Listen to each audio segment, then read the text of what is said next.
Here is an email from Donna. This is pretty good. I hope you enjoy it. She doesn't give me permission or not permission to give her name, but I'm going to tell you her first name is Donna, and you'll find out why I'm telling you that in the first paragraph. She says, I'm in my 70s now and long past caring about what others think of me. I'm not sure I ever did. I've lived much of my life in South Carolina, but in my 40s, we bought a place in New Mexico on the checkerboard, a mix of federal, state, and counties in Navajo, Zuni, and private land.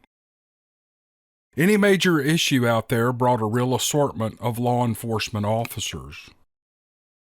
We were planning to build a cabin and live there for the 2 years that it would ultimately take to complete the renovations on our business location in Charleston. Many of my neighbors there live by the tenet that we are all here because we are not all there. It is a land of rebels, misfits, and highly independent people.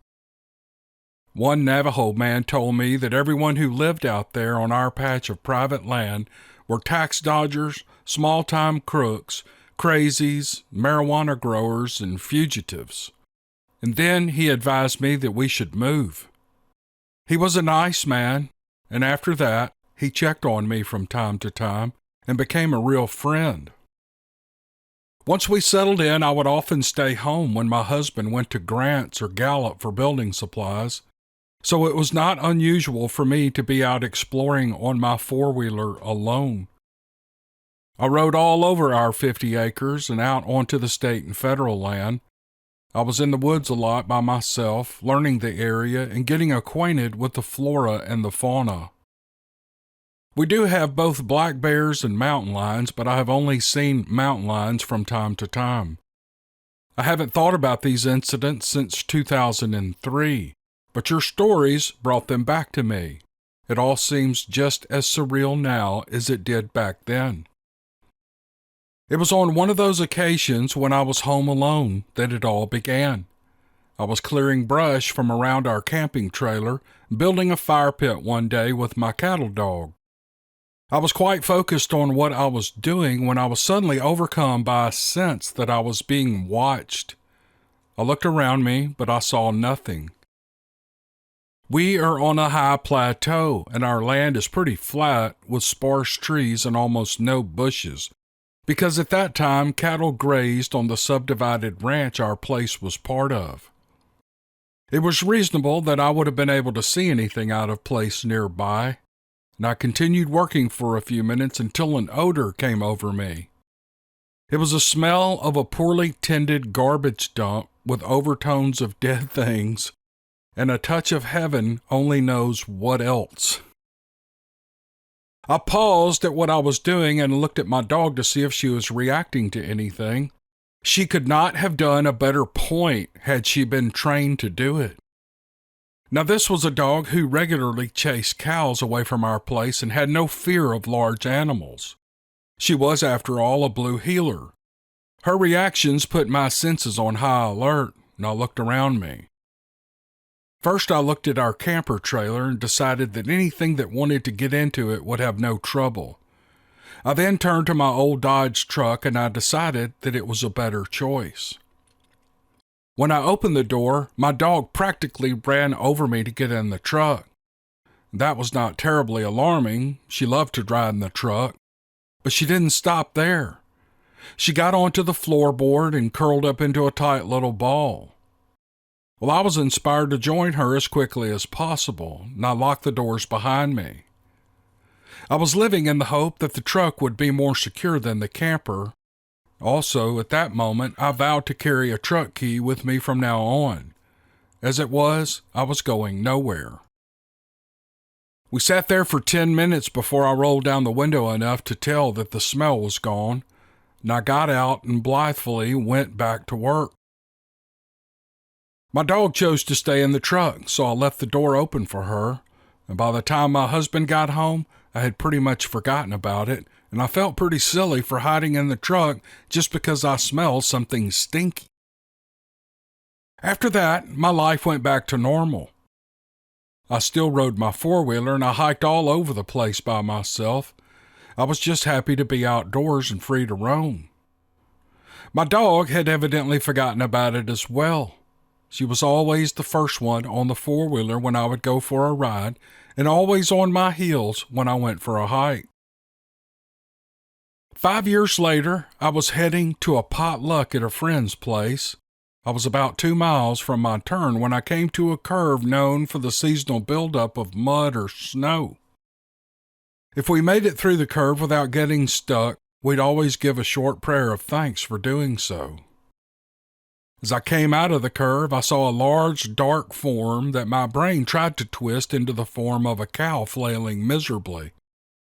I was unable to accept that realization, and my mind went to a black bear. That week, a black bear had broken into a woman's kitchen and killed her, so black bears was already on my mind. Except bears don't run on 3 legs, and this thing did. It loped along beside me between 100 and 200 feet to my left. I couldn't go any faster than about 10 miles per hour on that road, so it had no trouble pacing me.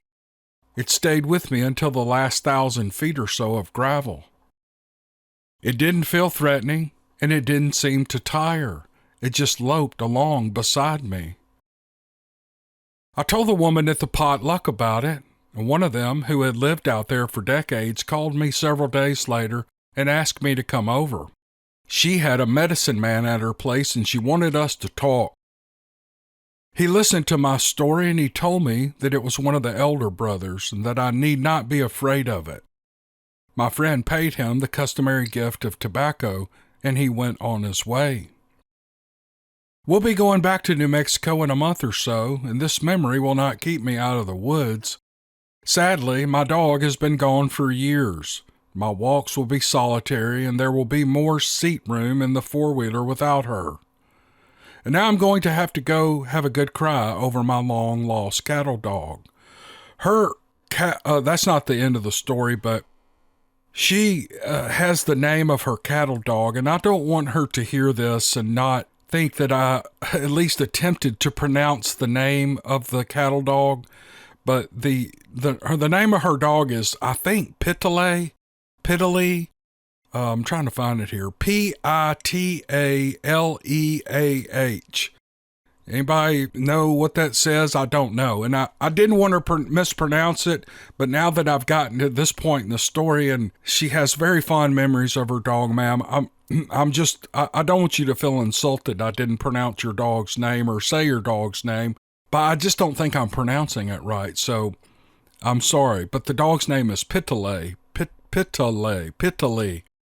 Okay, on with the story. If you're still with me, I have also seen a UFO. In 1989, Charleston was ravaged by Hurricane Hugo. The path of the storm left a wound that would take years to heal. I was a part of a group of people that were seekers. The seeking led us to a healing tradition that has its roots in antiquity. And in parentheses, she says it's called Reiki, R-E-I-K-I, Reiki, I don't know. We came together one night to receive an invitation into the healing form. We met at a hairdresser's shop to take the class. In the middle of the evening, I can't remember the hour, we took a break, and we were told to go sit and think about what we had been told and to make sure that we wanted to continue. There wasn't a lot of space for us to spread out inside the shop, and it was a beautiful, starry night, so my friend and I went to sit in her car. We'd been sitting there, talking a little and thinking a lot, when she said, "What is that?" She was leaning over her steering wheel looking up. Well, I leaned forward as well, and I saw nothing.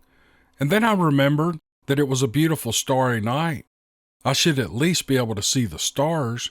In fact, they were all around us, just not directly over us.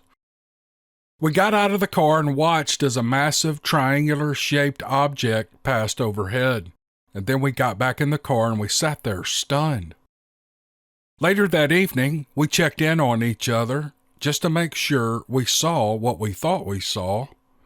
The following day, there was an article in the News and Courier about a UFO that had been seen on a path from Charleston to Colombia and beyond.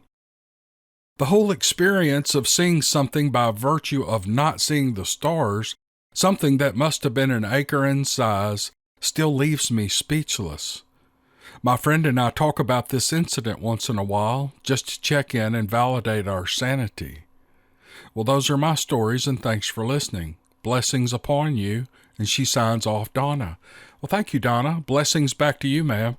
And those are great stories. I love the way you wrote it, and it's concise, and I don't think you ever saw the Bigfoot. You did see the UFO, which is even more interesting to me.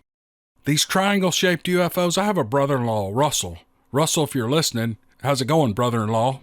My brother-in-law, Russell, has seen one of these triangular-shaped craft move through the sky over Memphis. And he actually wrote a story about it, and I did it in a podcast, I don't know, a year or two ago. And so you get this story a lot, and I just wonder what in the world these things are, these triangular crafts. But Donna, it was a great story. Thank you for sending it. Howdy, my name is Cameron Buckner, and this is the Dixiecryptid YouTube podcast. Thanks for joining me. If you like good stories, I want you to know that you found your people. This is all we do. We just tell stories. We don't show pictures. We don't show videos. We don't take donations. And we don't lie about whether these stories are true or not. We just read them like we get them. That's what we do. Hey, guys, I just want you to know I'm smelling really good today. I woke up this morning, and the first thing I did was jump in a shower and lather up with the dixiecryptid bar from Yeti Bars soaps. If you guys want to try that bar out, go to yetibars.net or Yeti Bars on Facebook. Order about a dozen bars because you're going to love them. Use the code DC10 at checkout and get a 10% off your purchase. Go check them out, yetibars.net, Yeti Bars on Facebook. Let's jump back into this video. Hope you guys enjoy the next two stories. All right, here we go.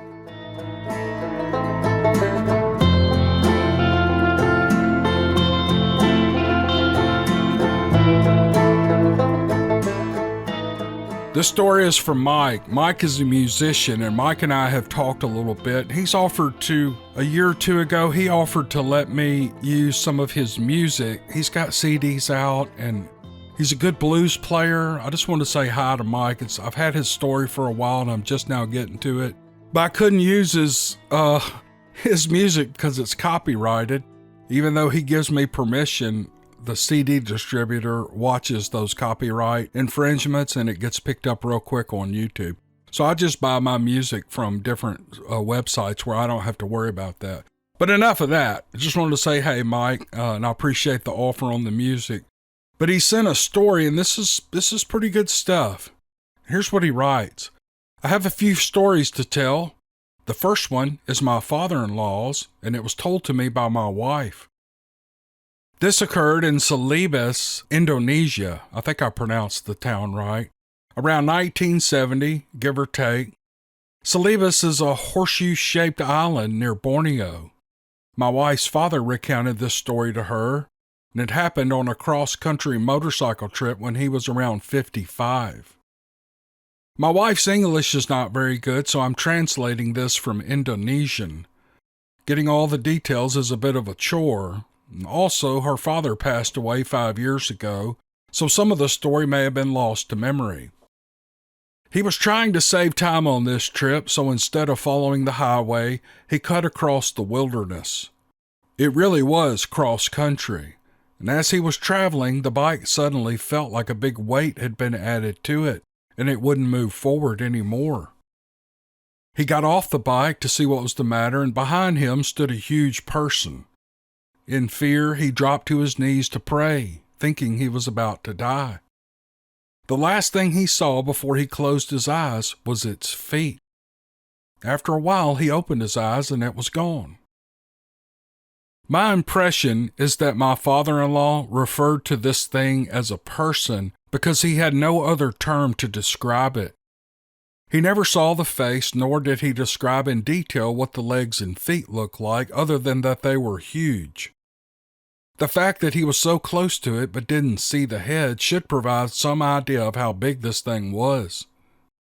He would have to look up to see the face, but he was too terrified to do that. I would guess it must have been a minimum of 7.5 feet tall, maybe even taller. Apparently, this thing came up behind his motorcycle and held on to the back to stop it. My father-in-law never saw it until he got off the bike, by which point it had to be only a few feet away.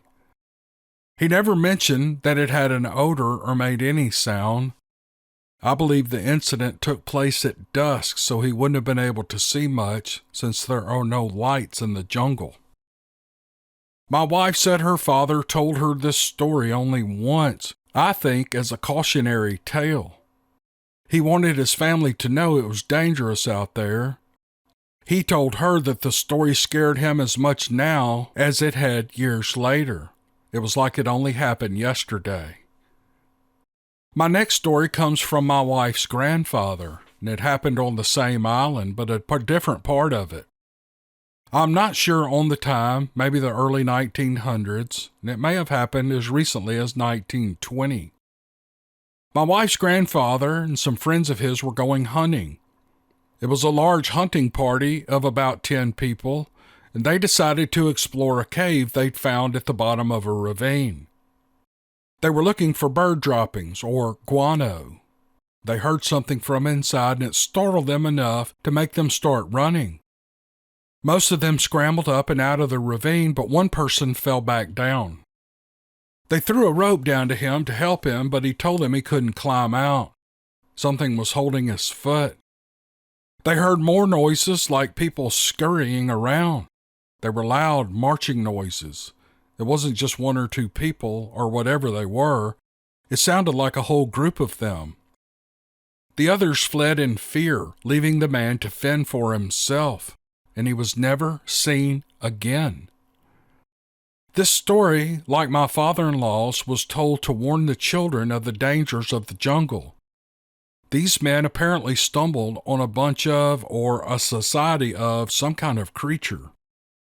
They never actually had visual contact, but what they heard terrified them so much that 10 well-armed men ran like helpless children and abandoned one of their own to die. Getting these stories and getting accurate details was difficult. I would think I had it and then ask another question, and her answer to it would shed a whole new light on what she was trying to describe. I think I finally got all the pertinent information, though. These last encounters are my own, and at the time I was in the wilderness working as a paramilitary contractor. It was over a decade ago, so some of the minor details may be hard to recall, but I will do my best. I was part of a 4-man team sent to prep camp for training exercises that were being held near the California-Oregon border. The first night, it was just the members of the advanced team. Our intel told us that bears were unheard of here. Mountain lions were becoming common, but not to the point that we expected to see any. I don't recall any information on non-predators, but I'm sure there were deer and probably wild boar in the area as well. I was sleeping in a small one-man dome tent barely big enough to hold me. My head and feet were lightly touching the walls. I had covered the tent with camo panels and placed a sheet of clear plastic underneath that extended 8 inches beyond the tent walls. The weather was damp and drizzly, and this kept the muddy, wet ground from soaking into the tent floor. In the field, I would normally not even use a tent, much less a sheet of plastic. It didn't take long for the falling pine needles to cover the plastic, making it invisible. It was a rocky, forested terrain with lots of trees and pine needle covering the ground. Large, mossy boulders stuck out here and there between the trees. Once I was finished camouflaging my tent, it looked like one of those boulders. A few of us who were there did not make our camps together. We were maybe 200 feet apart. Due to the heavily wooded terrain, we were completely out of sight of each other. We were running a 24-hour watch, so in the middle of the night, when I was done with my turn, I headed back to my tent. I found it with difficulty. It was camoed up really good, and I fell asleep. Sometime later, I was awakened by the sound of something stepping on the plastic sheeting right by my head. This thing's foot and my head couldn't have been more than 12 inches apart. There was nothing between us except a wall of fabric. Maybe 2 seconds later, I heard 2 very strong sniffs. Something with huge nostrils was sniffing me. Its nose was just a few inches from my ear. These nostrils were definitely larger than man-sized. At that time, I didn't believe in Bigfoot, and I never heard of Dogman. Also, I slept with a loaded .45 pistol on my right hip and a Marine K-bar knife on my left. Plus, I was well trained in how to use both of them, and I wasn't scared. I was, however, very tired. So I just closed my eyes and I went back to sleep. Looking back, I realized that it should have made the same noise when it removed its foot as it did when it stepped on the plastic. I never heard it make that noise. So it must have still been standing there when I fell back to sleep. The next day I looked around for a bit of tracks, but there were none. And I asked around the morning fire who was snooping around my tent, but everyone denied it. I knew it couldn't be any of them because I wasn't in the type of group to joke around. Everyone was armed and very serious about their job. We don't play silly pranks like that. People could get killed. Whatever it was that sniffed at me that night didn't fit anything in my reality, so I just pushed it out of my mind. It wasn't until years later, when a friend started sending me tons of stories on Bigfoot encounters, that I started noticing similarities between many of them and some of the aspects of my own strange encounter. Meanwhile, I couldn't attribute it to being a bear because there were none in that area, and it seemed way too big to be a mountain lion. The next day, the trainees arrived, and I was part of the OPFOR, OPFOR. Not sure what that means. My job was overwatch, so I set up my assigned grid and picked out a spot with a good view of the area. I only had to watch in one direction. If they were coming, I knew from which direction it would be. I was well camouflaged, and plus I found a small depression in a few inches deep, big enough for me to lay in, and I dragged a dead branch over the top of me. And as long as I didn't move, I wasn't going to be seen. We used throat mics and earpieces for communication, so radio noise was never an issue. As I was lying on my belly on the ground, I could feel someone walking up behind me. I thought maybe it was someone from the training exercise and had gotten around me and was coming up on my position. I kept still so as not to give myself away. I knew from experience that people could almost be standing on top of me and not see me, as long as I didn't move. I waited for what felt like an eternity. Nothing moved. I didn't feel the movement anymore, so I finally looked back and there was nothing there. Looking back on that event, I don't think I could have felt a man walking up behind me. I later found out that there was never anyone from our group in that area beside me. The whole thing was just very odd. I definitely felt someone, that is, something bipedal coming up on me. I'm not sure what to make of all that. That general area is, as everyone knows, a place where cryptid sightings are comparatively more common than most. One strange take from this is how I was willing to ignore my instincts in these situations that defied rational explanation, according to my worldview at the time.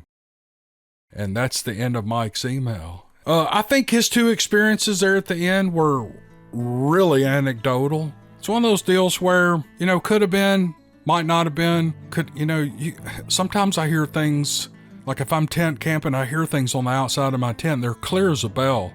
I mean, it goes from complete silence and you hear something tapping on your tent fabric or even scratching on it.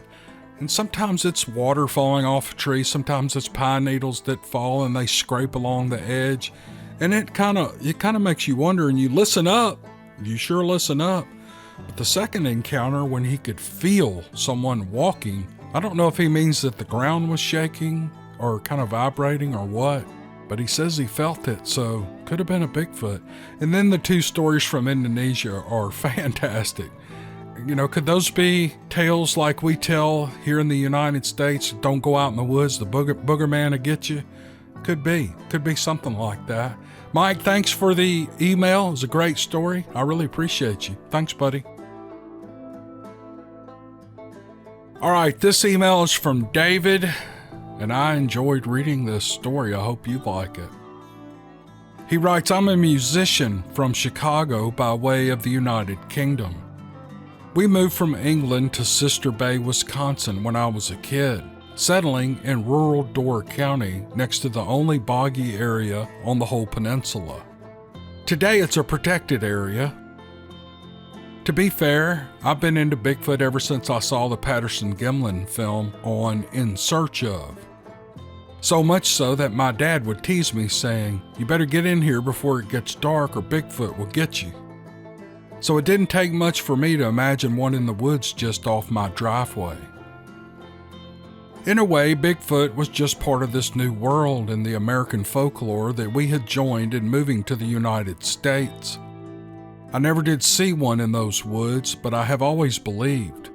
Perhaps it was unconscious knowledge. A few years back, I discovered Sasquatch Chronicles, and it relit my fuse. However, despite my interest and the fact that I've always believed, I never thought I'd have an encounter that I can only attribute to, well, was it a Bigfoot? I honestly can't say that it was. I now wonder if my fascination with and my fixation on the topic over recent years somehow contributed to or manifested the events. A wise friend of mine once advised me, watch what you say and watch what you think, and above all, watch what you wish for, because you may get it. So you be the judge. It's freaky any way I slice it. During the summer of 2019, I took a sort of spiritual journey to Taos. It was the first time I had been to New Mexico.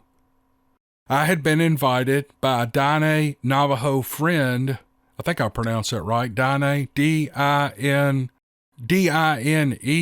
with the little slash over the E, Dine, Navajo friend to experience my first sweat lodge and attend an all-day prayer healing vigil on the reservation that, by the way, blew my mind. When I planned my trip, I decided I would really try to get in touch with nature while I was there, so I booked the cheapest Airbnb in town.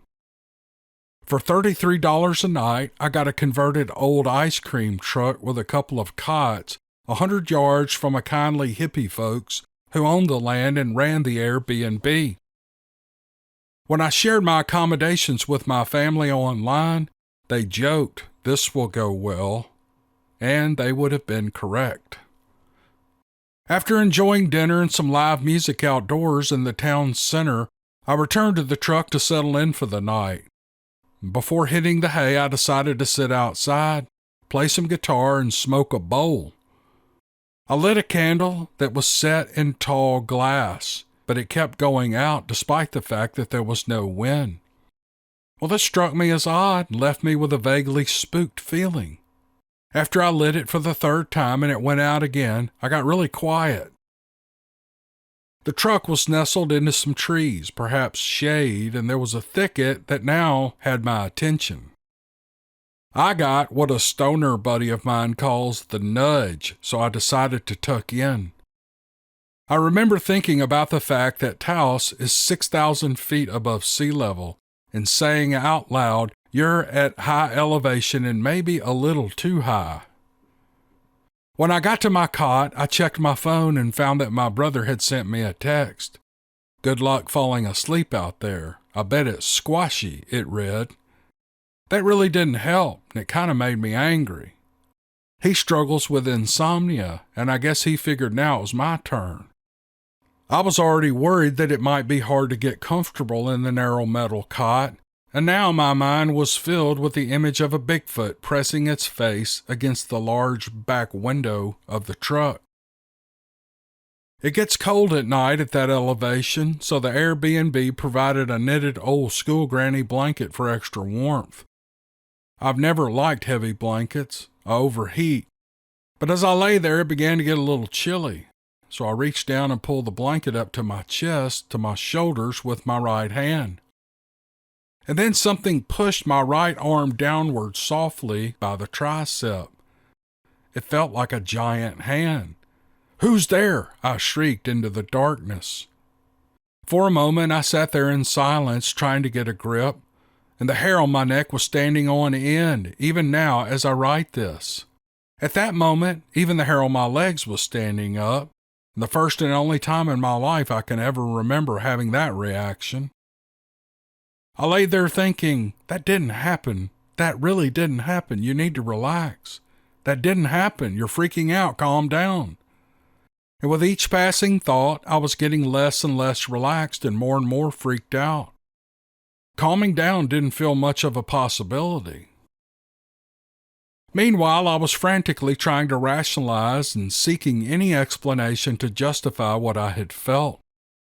I quickly surmised that it couldn't have happened because I would have felt the truck rock if something had boarded it. And besides, the little bells and the light sensor at the doorway would have alerted me.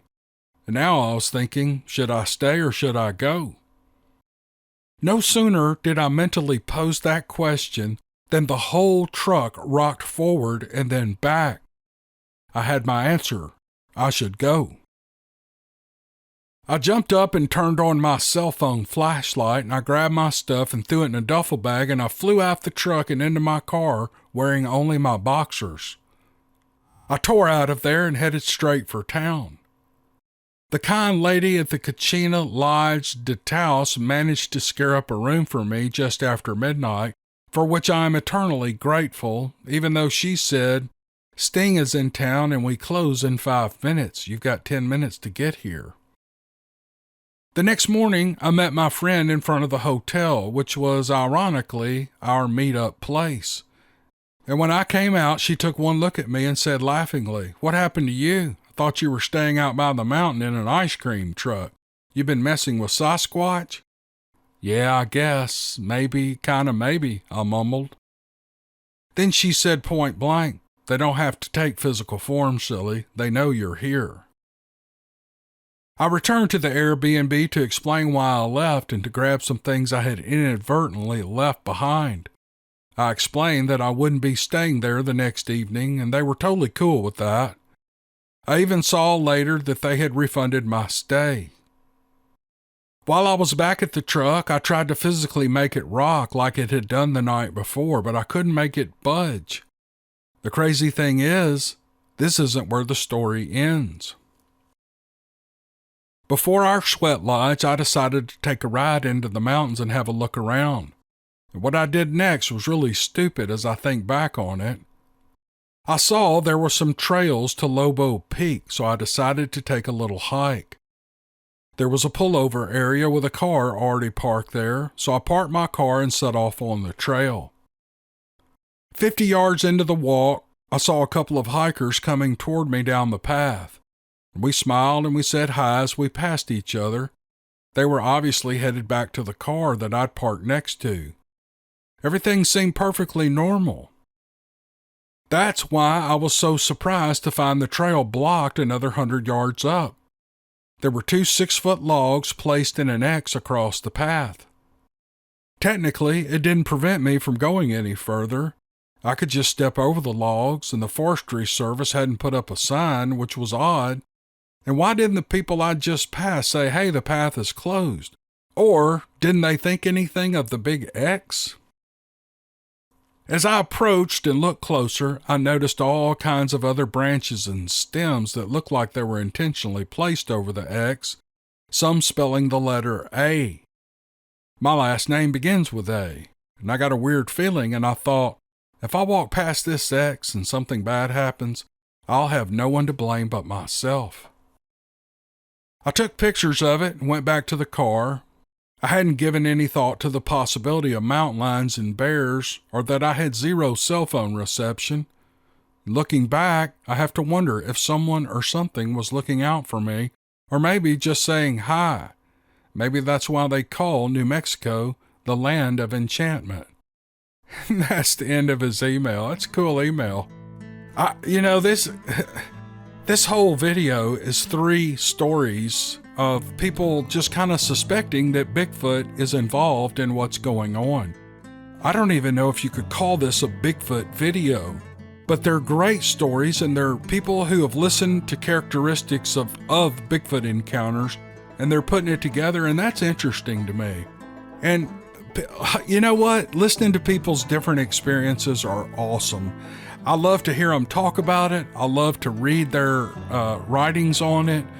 It just gives me a peek into people's characters, and I just absolutely love it. So that's going to wind up this podcast. I know that wasn't action-packed, and it wasn't full of violence and Bigfoot attacks and all. But man, those were 3 really good stories, and I really appreciate the writers for sending those. So with that said, you guys have a good week or weekend, and we will see you on the next podcast. Thank you.